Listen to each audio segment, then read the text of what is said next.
mesmo nas mínimas coisas, mediante a paciência e o sacrifício em favor do outro.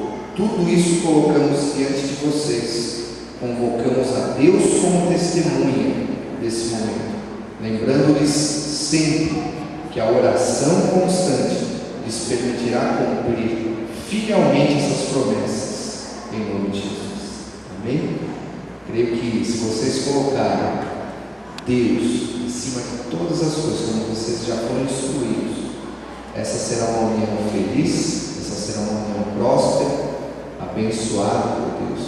Essa não é uma simples aliança entre o homem e a mulher, mas é uma tríplice aliança, onde Deus está acima de todas as coisas e vocês todas completando essa tríplice aliança. Eu creio que essa bênção nessa tarde vai ser esse novo tempo e tão importante para com a vida de vocês, em nome de Jesus. Amém?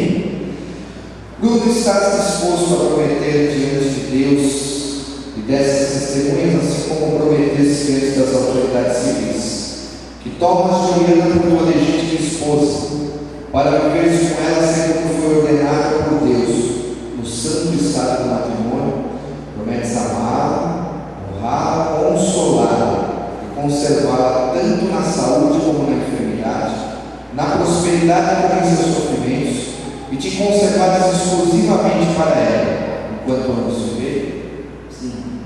Da mesma forma, Juliana, estás disposta a prometer diante de Deus e dessas testemunhas, assim como prometeste diante de autoridades civis, que tomas grupo por teu legítimo esposo para viveres com ele, segundo foi ordenado por Deus no santo estado do matrimônio, prometes amá-lo, honrá-lo, consolá-lo, conservá-lo tanto na saúde como na enfermidade, na prosperidade como em seus sofrimentos, e te conservares exclusivamente para ele enquanto ambos viverem. Sim.